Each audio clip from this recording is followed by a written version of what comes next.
اللہ اکبر اللہ اکبر اللہ. اچھا سر، یہ پوچھنا تھا کہ فارن کنٹری میں کوئی ایسا کنٹری ہے جس میں خنزیر کا دل جو ہے انسان کو لگایا گیا ہے، تو وہ تو خنزیر تو ہمارے یہاں تو بہت زیادہ نجس چیز ہے، تو مسلمانوں کے لیے اس کے لیے کیا ہوگا؟ خنزیر کا جو قلب ہے وہ انسان میں منتقل کیا گیا ہے، اور ٹرانسپلانٹیشن جسے کہیے، اور یہ اس انسان کا دل کمزور ہو گیا تھا یا دل سروائیو نہیں کر رہا تھا. تو اس کے بارے میں 3-4 باتیں یاد رکھیے گا کہ دیکھیں، اگر آرٹیفیشیل ہارٹ لگا دیا جائے تو یہ سب سے بہتر ہے، یا پھر کسی ایسے جانور کا ہارٹ اگر انسان کا جسم قبول کر لے جو حرام نہیں ہے تو وہ بھی بہتر ہے. اگر حرام جانور ہے تو اس میں بھی غیر خنزیر زیادہ وہ ہوگا، یا کسی انسان کا دل انسان میں لگانا اور خنزیر کا دل، یہ تو بڑا پرابلمٹک مسئلے ہیں. اب یہ کہ مفتی اعظم امریکہ انہوں نے اس کے کسی حد تک جواز کی طرف میلان ظاہر کیا ہے، سرکار جہنم انہوں نے بھی اس کے جواز کا میلان ظاہر کیا ہے، اور ساجد خان صاحب، علامہ ساجد خان صاحب نے بھی اس کی جانب میلان کچھ پیش کیا. لیکن میں یہ سمجھتا ہوں کہ خنزیر ہے کیا، پہلے اس پہ بحث ہو جائے. یہ نجس العین ہے، یعنی بالکل ہی ناپاک چیز ہے، باقی چیزیں اس طرح کی نجس نہیں ہے.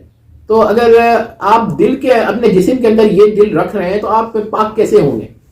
تو میرا یہ خیال ہے کہ اس پہ علماء کو غور کرنا. تو اگر کسی انسان کے ٹرانسپلانٹ کر دیا گیا ہے یہ قلب خنزیر جو ہے، تو وہ تو ناپاک ہو گیا، اب نہ اس کا وضو ہوگا نہ اس کا غسل ہوگا. اب آپ کہیے کہ وہ جسم کے اندر ہے، سینے کے اندر ہے، لیکن وہ ہے تو نجس اور ناپاک چیز نا. تو کیا جسم کے اندر نجس اور ناپاک چیز داخل کر دی جائے تو کیا انسان پاک ہو سکتا ہے؟ اس پر علماء کو دوبارہ بحث کرنی چاہیے. لیکن یہاں پر ایک مسئلہ ہے کہ یہ کچھ لوگ کہتے ہیں کہ اگر کراسنگ کی جائے دو جانوروں کی، فرض کریں کہ خنزیر کی بکرے سے، یا تو مادہ کا اعتبار ہوتا ہے. اگر مادہ جو ہے وہ بکری ہے تو وہ جو جانور پیدا ہوگا وہ بکری ہی شمار ہوگا، اگر صورتاً وہ خنزیر جیسا ہو. اگر مادہ جو ہے وہ خنزیر ہے اور صورتاً اس کا جو بچہ پیدا ہوا ہے وہ بکرے جیسا ہے، کیونکہ باپ جو ہے وہ بکرا ہے، تو وہ، اور بلکہ کہ سینگے بھی بالفرض ہوں، بالفرض سپوز دیٹ، تو وہ کیا کہتے ہیں خنزیری شمار ہوگا. تو اگر کوئی اس طرح کا کر لیتے ہیں کہ مادہ کوئی اور ہے اور اس سے کچھ اس طرح کا جانور پیدا ہو جاتا ہے تو اس کا پھر بھی جواز ہو سکتا ہے. لیکن خنزیر کا جواز پہ مجھے تعمل ہے، اس پر تدبر کرنا چاہیے، اس پہ اجتہاد کرنا چاہیے. میں جواز کے لیے بڑا یہ مشکل کام ہے کہ جواز دیا جائے. بہرحال یہ تو نہیں کہیں گے کہ ان سے جواز کا فتویٰ دے دیا وہ کافر ہو گیا. وہ ایک کہتے ہیں کہ جب پہلے زمانے میں اسٹچنگ ہوتی تھی جسم میں، زخم پھٹ ہو جاتا تھا یا آپریشن کے بعد، تو وہ خنزیر کے بال استعمال کرتے تھے یا اس کی رگوں سے کوئی چیز بنا کر، تو اس کو اس پر قیاس نہیں کیا جا سکتا کیونکہ وہ گل جاتی تھی. اب یہ اگر کہا جائے کہ انسان کے جسم کے اندر یہ قلب خنزیر رکھا جائے تو حکم اور ہے، اور جسم کے باہر رکھا جائے تو حکم اور ہے. تو اس پر ہو سکتا ہے کہ کسی کا یہ نظریہ ہو، اجتہاداً ہو سکتا ہے. لیکن میرا وہ تعبیر کرتا ہے کہ ٹھیک ہے، آپ خالق حقیقی سے جا ملے، مگر اپنے جسم کے اندر خنزیر کا قلب لگنا جو ہے یہ مجھے وحشت ہوتی ہے اس مسئلے سے. اور ظاہر ہے میری وحشت ہونا اس کی دلیل نہیں ہے کہ یہ ممنوع نہیں ہے، لیکن میرے پاس یہ دلیل ہے کہ ایک چیز حرام ہے، نجس العین ہے، آپ اس کو جسم کے اندر داخل کر رہے ہیں.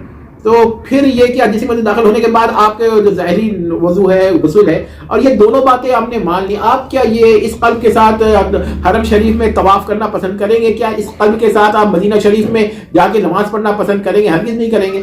تو اللہ تعالیٰ کی رضا پہ راضی ہو جائیے، مگر قلب خنزیر نہ لگائیے. میری طرف تو اسی طرف رائے ہے کہ انسان کا اپنے دل کے ساتھ مر جانا بہتر ہے، بس قلب خنزیر لگا کے زندہ رہے. تو وہ کہتے ہیں نا، شیر کی ایک دن کی زندگی گیدڑ کی 100 سال کی زندگی سے بہتر ہے. میں کہوں گا کہ انسان کے اصلی دل کی یا پاک دل کی قلب کی ایک دن کی زندگی اس خنزیر کے دل سے 100 سال کی زندگی سے بہتر ہے. غور کر لیجئے میری بات کو، اور اس پر علماء سے بھی ہے کہ دوبارہ نصیحت کریں.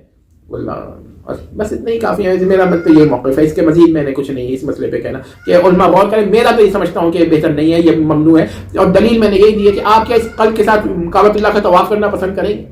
کیا آپ اس قلب کے ساتھ حجر اسود کو بوسہ دینا پسند کریں گے؟ نہیں نا. تو پھر مسترد کر دیں. یہ کئی جگہ ڈسکس ہوا ہے ابھی، اور جو اچھے مذہبی لوگ ہیں، علماء ہیں، وہ تو ان کا تو دل ویسے نہیں مانے گا، نہ مانتا ہے. جی. تو عام لوگ جو ہیں وہ ویسے بھی تھوڑے سے اتنے مذہبی ہوتے نہیں ہیں. جی. وہ پھر ظاہر ہے میرا خیال ہے فتوے کے بغیر تو وہ بھی ایسا کام کریں گے تو نہیں.